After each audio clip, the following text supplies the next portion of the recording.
په دین اسلام کې به تکلیفونه برداشت کوي. دا تکلیفونه ستا د اوچتوالي دپاره دي، ستا د ګناهونو د ختمولو دپاره دي. حدیث مبارک کې راځي نبی علیہ الصلوۃ والسلام فرمایي وی د ټول نه زیات تکلیفونه الله تبارک وتعالی په دنیا کې پیغمبرانو ته ورکړي دي، پیغمبرانو ته ورکړي. او بیا چې پیغمبر ته څوک څومره زیات نږدې وي دومره به په تکلیفونه زیات راځي. څومره چې پیغمبر ته څوک نږدې دی دومره به په هغه باندې څه وي؟ تکلیف زیات وي. الله نو تکلیفونه به راځي، مصیبتونه به راځي. بعضې خلک داسې که نه مونږ ته ټلیفون وکړي وایي مولي صاحب چې مونځ او دس مې نه کوه ښه بېکاره ګرځېدم نو هر کار مې سم و. اوس مې وظیفې شروع کړی مونځ او دس مې شروع کړی دی یو کار مې هم سم نه خوري. داسې وي پکې اکثر خلک که نه وظیفې هم کوم مونځونه هم کوم او نور فاسقان فاجران دي د هغې کار په بره روان دی او زما هغه په ښکته را روان دی. نو زه ورته وایم الله تبارک وتعالی درنه په دې مصیبتونو باندې کوم ګناهونه چې دي کړي هغه درنه ختموي که نه، هغه درنه ختموي. ستا دپاره الله په جنت کې ټکانه مقرر کړې ده ځکه خو ته دیندارۍ ته راواړولې. اوس په دې دیندارۍ کې به مصیبتونه راځي چې کوم ګناهونه شوي چې د هغې کفاره درله په دنیا کې درکړې شي او الله تبارک وتعالی په ستا درجې اوچتې کړي، دغه مقام ته دې ورسوي. نو په دین اسلام کې تکلیفونه به میلاویږي، مصیبتونه به میلاویږي. ځکه حدیث مبارک کې راځي نبی علیہ الصلوۃ والسلام فرمایي وی چې کله الله تبارک وتعالی جنت او جهنم جوړ کړل دای پیدا کړل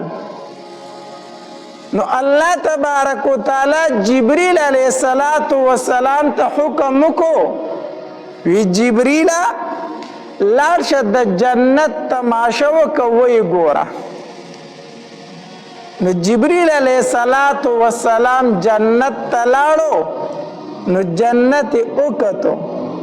او د هغې هغه نعمتونه او د هغې هغه خوشحالۍ یې ولیدلې.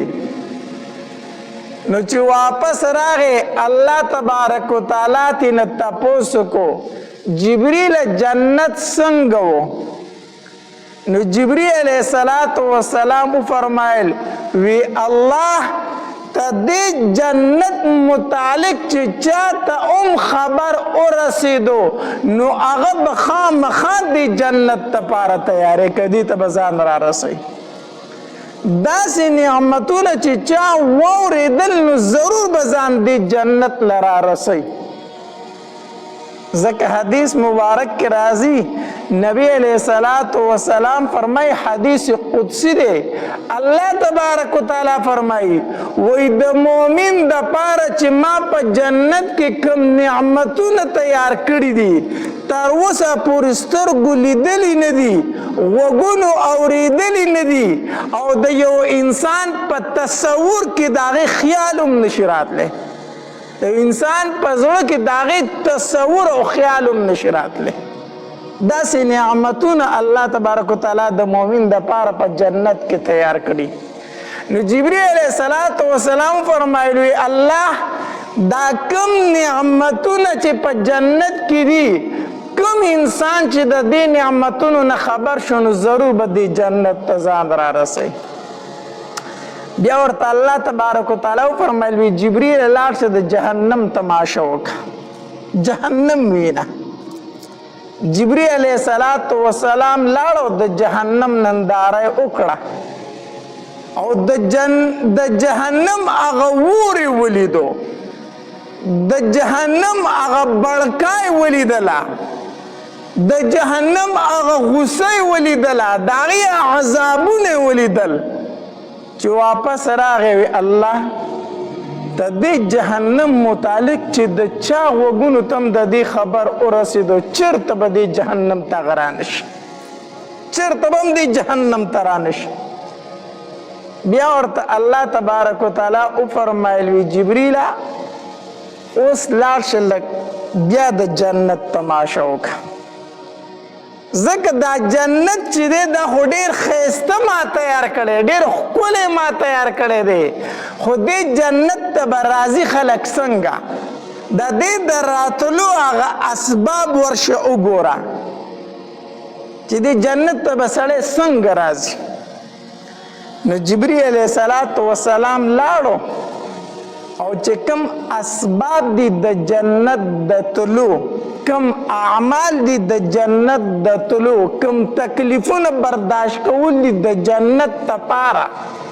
چې هغه ولیدل کنه او واپس راغی وی الله دی جنت ته هیڅوک نشي راتلی، که څوک راځي صرف ستا په رحم به راشي. دی جنت ته راتله ډېر مشکل دي ځکه چې د جنت ته راتله په تکلیفونو باندې دي، په مصیبتونو باندې دي. څه تکلیفونه د شریعت دي او څه تکلیفونه هسې په انسان باندې راشي. لکه مونځ کول د ورځې 5 ټیمه دا به و چې ته وایي دا ګران کار دی که نه. غرمه خلک خوبونه کوي او ته به په غرمه کې پاسې جومات ته به مانځله راځي. لاندې لاندې شپې دي خوب به دې لا پوره شوی نه بیا به مانځله پاسې. په ژمي کې یخې شپې د سحر مانځله به پاسې مسجد ته به راځي. سخته ګرمي به وي، تږی به وي، وږی به وي، خو روژه به نیسي. دا تکلیفونه نه دي؟ روژه به نیسي. دارنګې بدني تکلیفونه هم په انسان باندې ډېر شی راځي که نه. تبه ده، ټوخی دی، بل مرض دی، غریبي ده، بل مرض دی، بل مرض دی، دا تکلیفونه په انسان راځي نه. نو دا هم ګورې د جنت دپاره یوه ذریعه ده په انسان باندې دا تکلیفونه راتلل. لکه حدیث مبارک کې راځي نبی علیه السلام فرمایي وی د یو انسان دپاره الله تبارک وتعالی په جنت کې ځای جوړ کړی وي، دی د جنت دپاره پیدا کړی وي، خو دی په خپل عمل باندې دغې ځای ته نشي رسېدی. الله د ده یو مقام مقرر کړی په جنت کې، خو د ده عمل داسې دی چې دی هغې ته په دې عمل باندې ځانو نشي رسولی. نو وی الله تبارک وتعالی په ده باندې تکلیفونه راولي، مصیبتونه پې راولي. نو په هغې تکلیفونو او مصیبتونو سره الله د ده نه ګناهونه ختم کړي او د ده درجې پې اوچتې کړي، د دې درجې پې څه کړي؟ اوچتې کړي. نو الله په دې تکلیفونو سره دغې ځای ته ورسوي. خو دا کم تکلیفونه او کم مصیبتونه دي چې کله په انسان باندې مصیبت راغی، تکلیف پې راغی، د په دغې ټایم کې بدې ردې نه ویلې، د الله ناشکري نه کوله، بس وی الله دا غریبي هم ستا د طرف نه ده،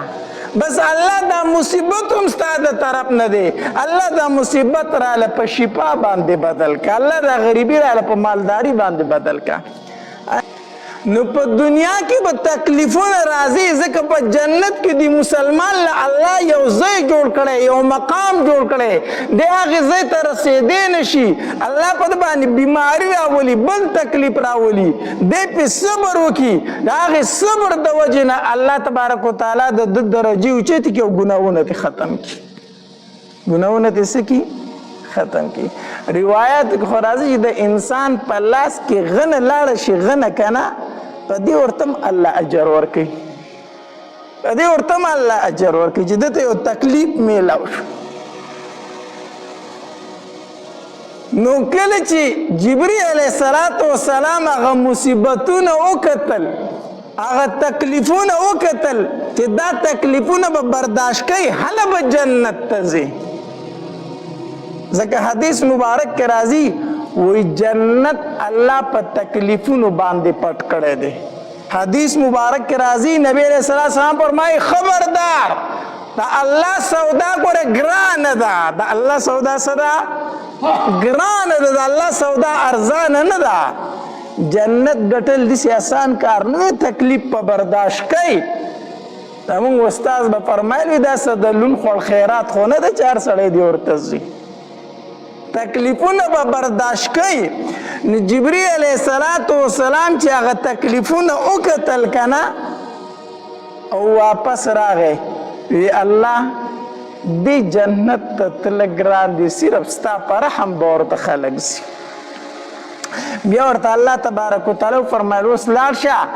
د جهنم د تلو اسباب وګوره چې د جهنم ته به خلک د کومو عملونو د وجې نه ځي.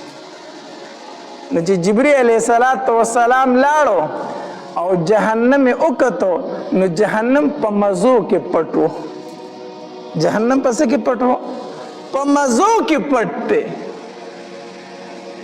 ځکه چې عیاشۍ دي، خوشحالۍ دي، بدکارۍ دي، غلا ده، زنا ده، بل عمل دی بل عمل دی، ټولې خوشحالۍ. ګناه خو د هر انسان زړه غواړي که نه؟ د هر انسان زړه ګناه غواړي، خو ځان به د ګناه نه بچ کړي. نو چې ستا زړه سمني او هغه کوي، خپله مرضي کوي او ځان خوشحالۍ په دنیا کې، نو چېرته به ځې؟ جهنم ته به ځې که نه؟ نو جهنم توش په خوشحالو کې پټ شوی و. نو چې جبرئیل علیه السلام واپس راغی وی الله دی جهنم نه ځان ساتل ډېر ګران دي، دی نه ځان ساتل ډېر زیات ګران دي، ورنه اکثر خلک هم دی جهنم له راځي، دی جهنم ته به داخلیږي. الله ته دې وجې نه په دین اسلام کې به تکلیفونه برداشت کوي. دا تکلیفونه ستا د اوچتوالي دپاره دي، ستا د ګناهونو د ختمولو دپاره دي. حدیث مبارک کې راځي نبی علیه السلام فرمایي وی د ټولو نه زیات تکلیفونه الله تبارک وتعالی په دنیا کې پیغمبرانو ته ورکړي دي،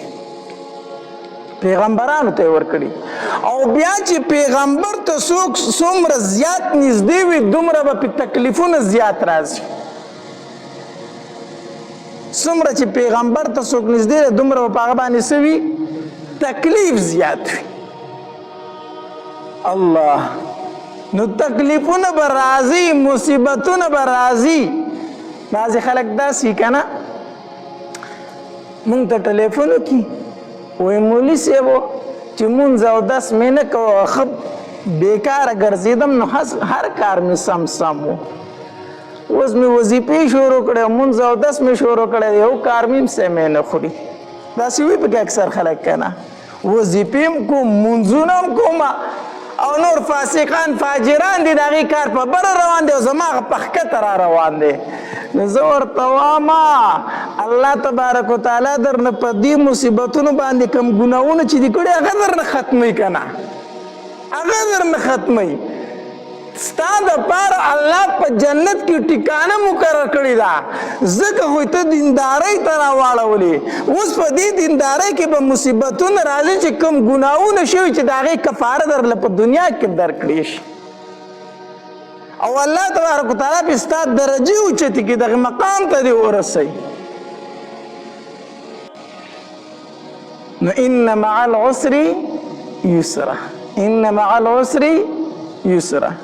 د دین اسلام د پاره چې چا سختی برداشت کړې ده که نه نو د هرې سختۍ سره بیا څه دي؟ خوشحالۍ دي. د هرې سختۍ نه وروسته بیا خوشحالۍ دي. خو د دین اسلام د پاره دا چې د دنیا د پاره ته تکلیفونه برداشت کړه بیا و چې وروسته به خوشحالۍ راځي. د دین اسلام د پاره د شریعت د پاره چې چا تکلیف برداشت کړی الله تبارک وتعالی پې بیا ښې ورځې راوستې دي. تر صحابه کرامو ژوند ته وګوره که نه. د نبی علیه السلام یو صحابي دی سلمان فارسی رضی الله تعالی عنه، دا د اصفهان اوسیدونکی و. اصفهان دا په ایران کې یو علاقه ده، دی د هغې اوسیدونکی و او دی د یو غټ جاګیردار د یو مالدار سړي زوی و. جایداد هم ډېر و او پلار یې مذهبي سړی هم و. اصل کې پلار چې و نو مجوسي و. مجوسي هغې چاته ویلی شي چې د اور عبادت کوي. اوس هم په دنیا کې څه خلک شته د اور عبادت کوي، بس د هغه نګراني دی چې اور چېرته مړ نه شي نو د قیامته پورې هغوی د خپل اور بلی هغه مړ کېدو ته نه ورکوي او د هغې اور عبادت کوي. نو د پلار مجوسی و په خپل مذهبي کارونو کې دومره مخکې و چې د دوی کومه اتشکده وه د دوی چې کومه عبادت خانه و د هغې مشر د ده پلار و هغې اور نګراني به د ده پلار کوله دومره پکې مخکې و بهر جاګیردار سړی پلار و نو دوی به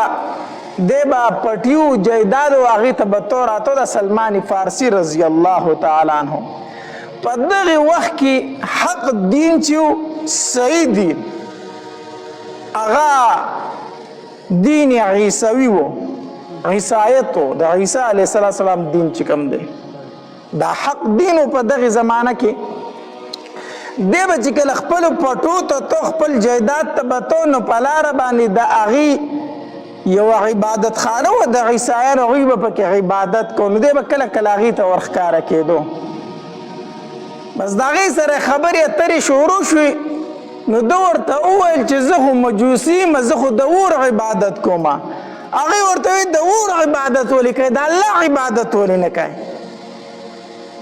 د دې اور د دومره موده بندګي وکړه دومره وخت عبادت وکړو زه ته دې اور ته خو لاس دم نه کړه چې سیزې دي او که سیزې دي نه ډېر وخت یې ورسره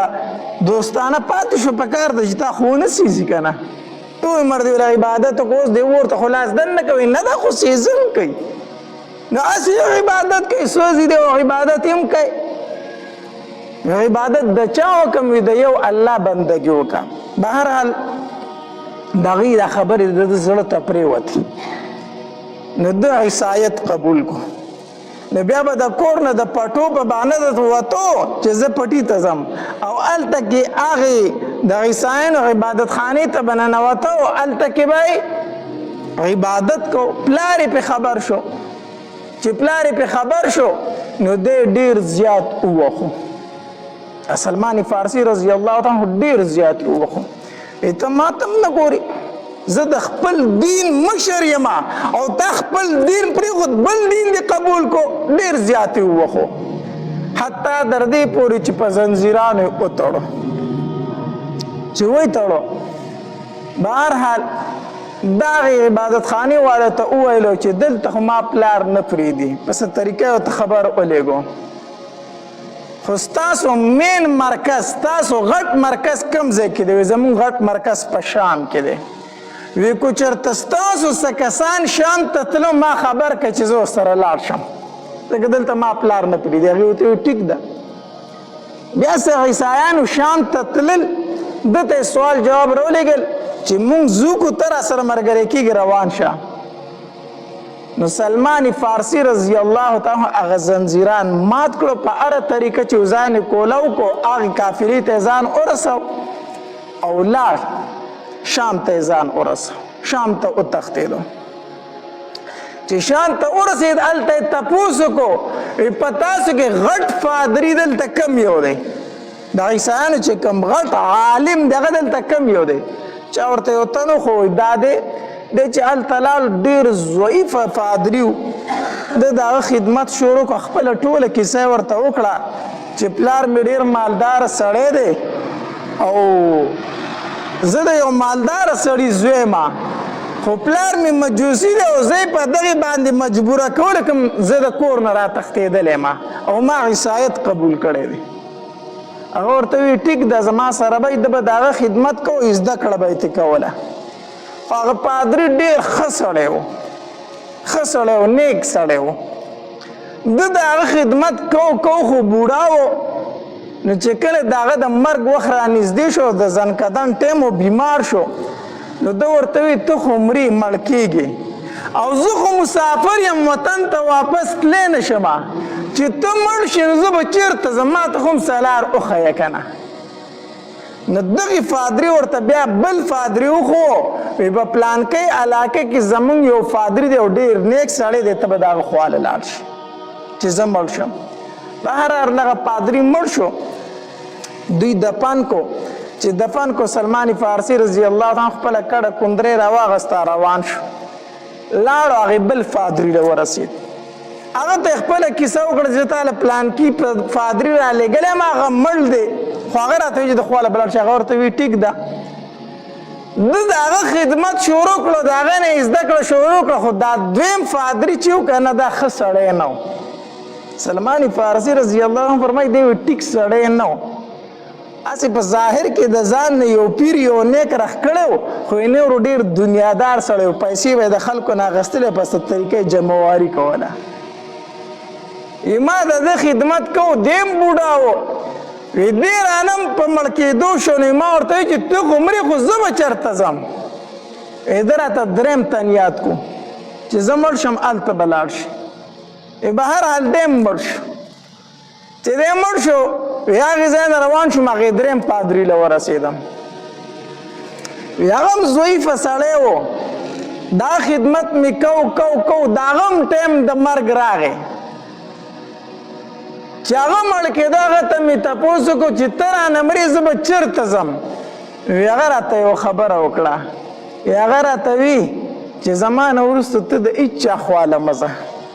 ځکه زمونږ عیسایت چې دی دا اوس ډېر خراب شوی دی اوس پکې خلکو د ځان نه ډېرې خبرې ریستلي دي اوس داسې یو سړی نشته دی چې زه یې تا ته وښیم چې د هغه خواله لاړ شه ته د هېچا خواله مه ځه خو زه دا وخت داسې اینم که نه چې د آخرې زمانې د پیغمبر د راتلو ټایم دی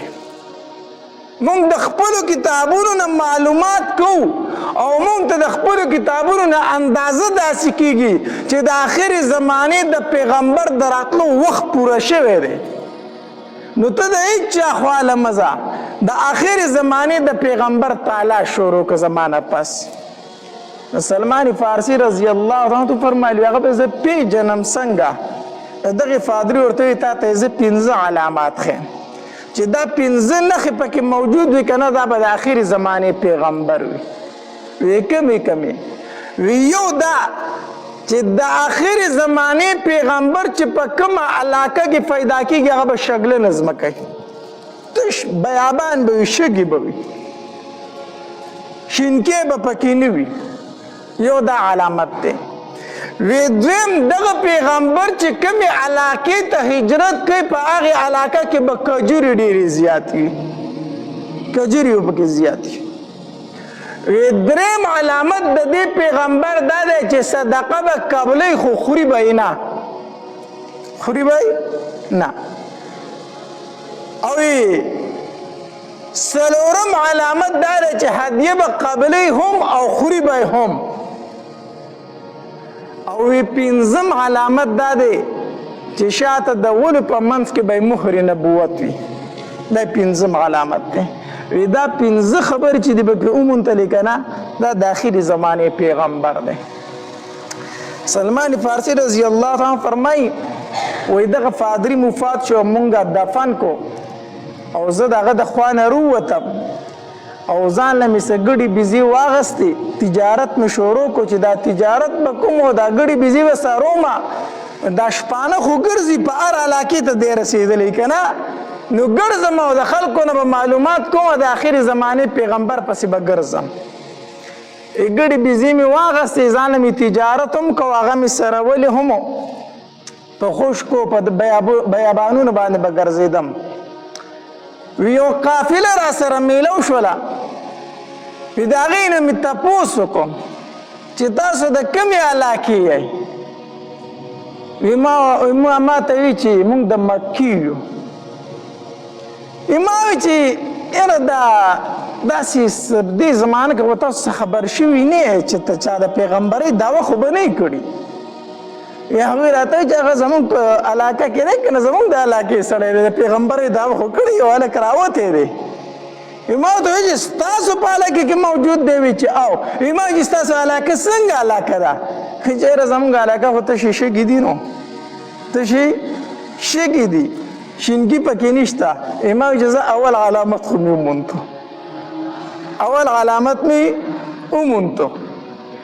بیا مې ورته وایي چې دا پیغمبر څنګه سړی دی د هغه متعلق چې څه خبرې وکړې نو زما په زړه کې لږ نور هم رغبت پیدا شو ما ورته وایي چې یاره تاسو ما خپل کلي ته ځان سره به ونه ځئ دوی راته وایي چې ولې نه چې کله موږ واپس ځو چې ته را سره لاړ شه که نه ما ورته وایي چې ټیک ده بهر حال د قافلې چې کله واپسي کوله ما ته وایي چې مونږ خو ځکو را سره ځي ما وایي چې زر سره ځم د دې سره مې واپسي وکړه روان شوم وی دغه کسان ډېر ظالمانو خطر دغه قافلې والا وی زما سره چې کومې ګډې بیزې وي په لاره یې درنه هغه په زور واغستې هغه رانه هر څه واغستل او زه یې پرې نه ښودلم زه یې ونیولم او هلته کې منډایي ته بوستم په هغې وخت کې به دا وینځې غلامان خرڅېدلو منډایي ته بوستم د تجارت قافله وه وی هلته کې وویل چې دا زموږ غلام دی مونږ یې خرڅو ما ډېرې چغې وویلې چې زه غلام نه یم آزاد سړی یم آزاد سړی یم وی چا منله هغه روغه قافله وه د هغې خبره خلکو اورېده زما هغه چا نه اورېدله په منډایي کې خرڅ کړم غلام یې رانه جوړ کړو سامان یې رانه مو اخېستو غلام یې رانه م جوړ کړو خرڅ یې کړم وی چې خرڅ یې کړم ډېر زیات مې وچړل ډېر زیات مې وچړل ما وی چې الله د بادشاهۍ ژوند مې پرېښودو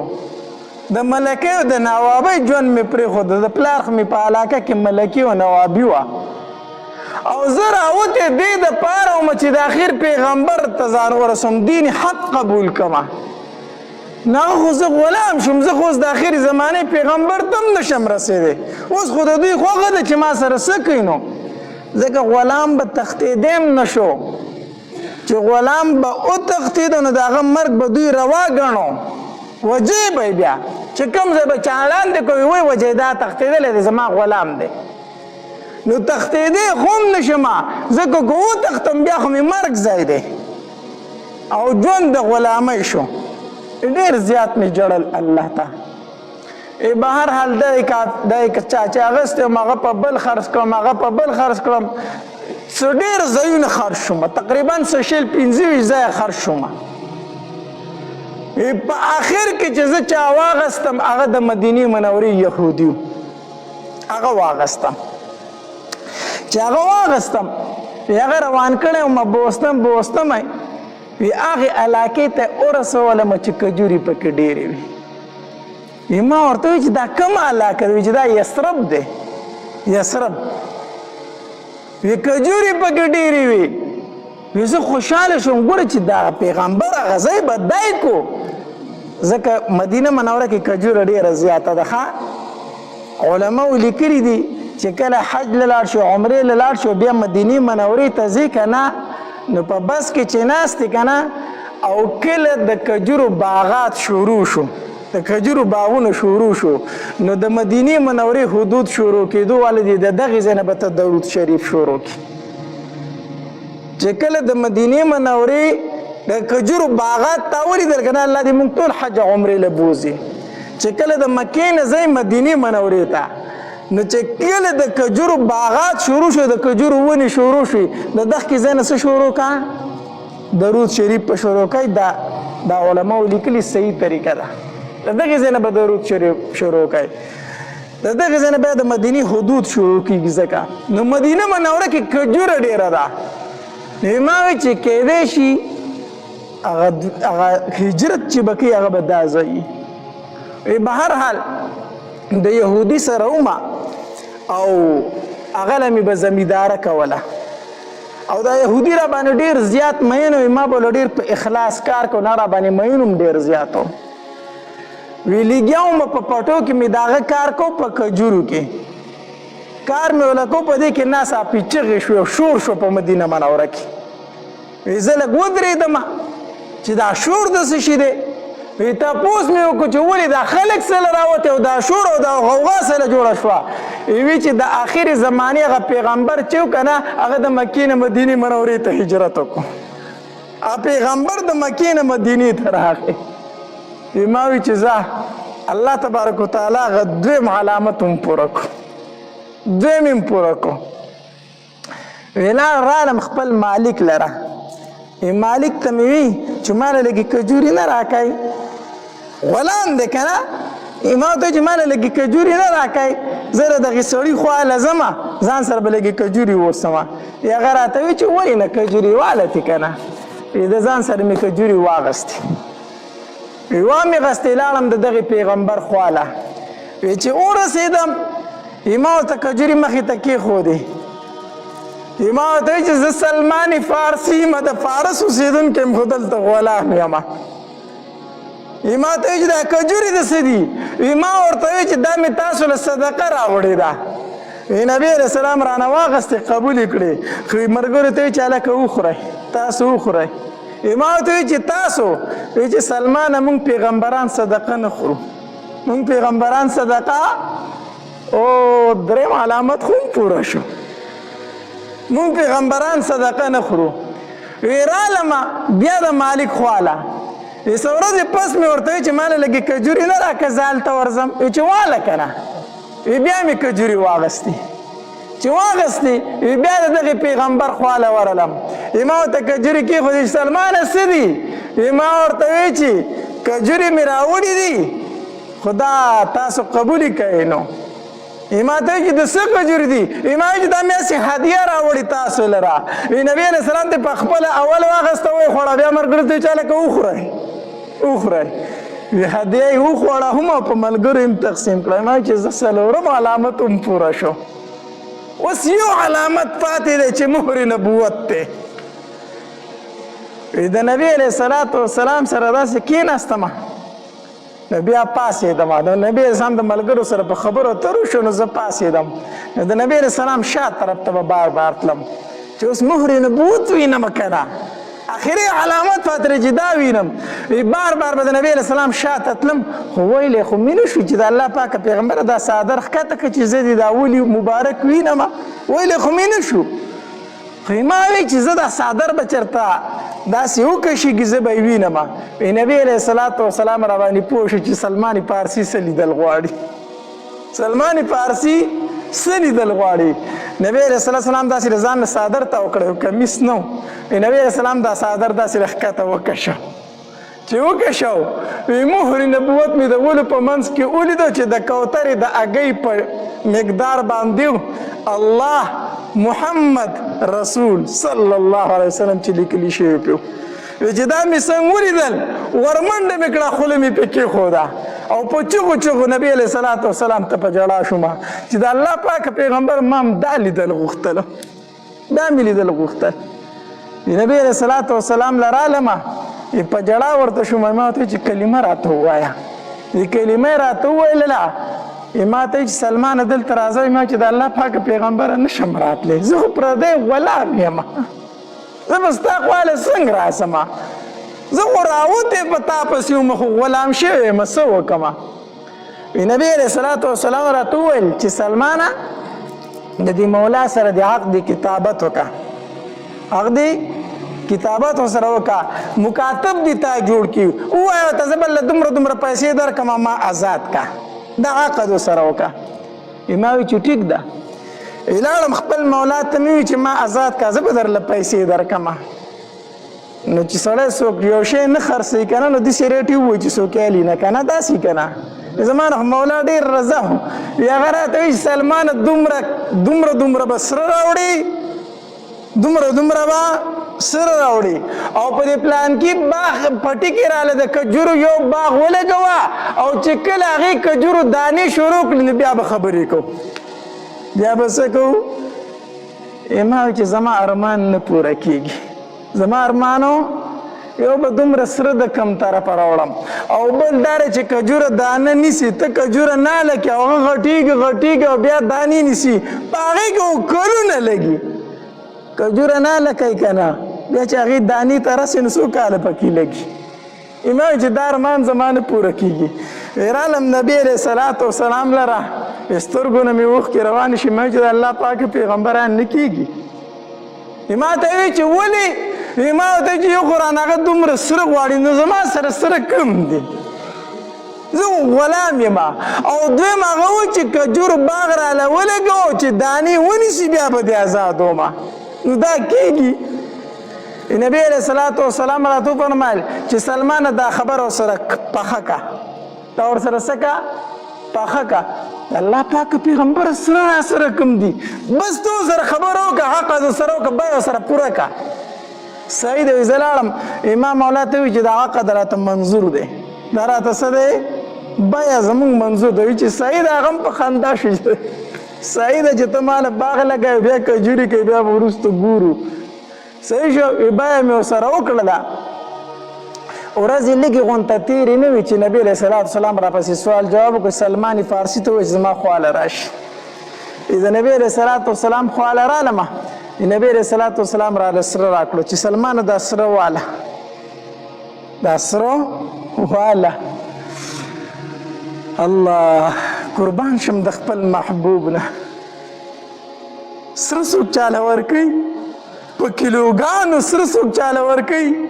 نبي علیه صلات وسلام ته د یو تن اسلام دومره خوښو دومره خوښو د یو مسلمان ازادېدل ورته دومره خوښو وي سلمانه واله دا سرو د الله پاک پیغمبر هغه چې کوم سره یادوي دا خو لږ دي دا خو نه پوره کېږي سلمانه دا اوس ته خو ورته دا وتله که نه دا خو ورته وتله وي چې سره مې وړو مولا له مې وړو مولا ته مې چې دا سره وتله وي چې هغه وتلل چې څومره هغه ویلي دومره وختل هغې کې سره ولږ ما چې وړو ولږ خو چې څومره هغه ولي دومره وختل دا د نبي علیه السلام سوا معجزه وه د نبي علیه السلام ښه یو څه خو وشو اوس کجوري به څه کېږي نبي علیه السلام کجورو د کار ټایم راغی نبي علیه السلام راته وایي چې سلمانه ته چې ځمکه برابر کړي بیا ما ته سوال جواب وکړه چې کجوري پکې درله وکړو کجوري پکې درله ما چې ځمکه برابر کړه نبی علیہ السلام لرالم د الله پاک پیغمبر ځمکه مې تیاره کړې د کجوري پکې کرل غواړي نبی علیہ السلام ملګری شو صحابه کرام ورسره دي لاس په څوک نه وروړی کجوري زه په خپله کرم نبی علیہ السلام تمامې کجوري په خپل لاس نحل کړي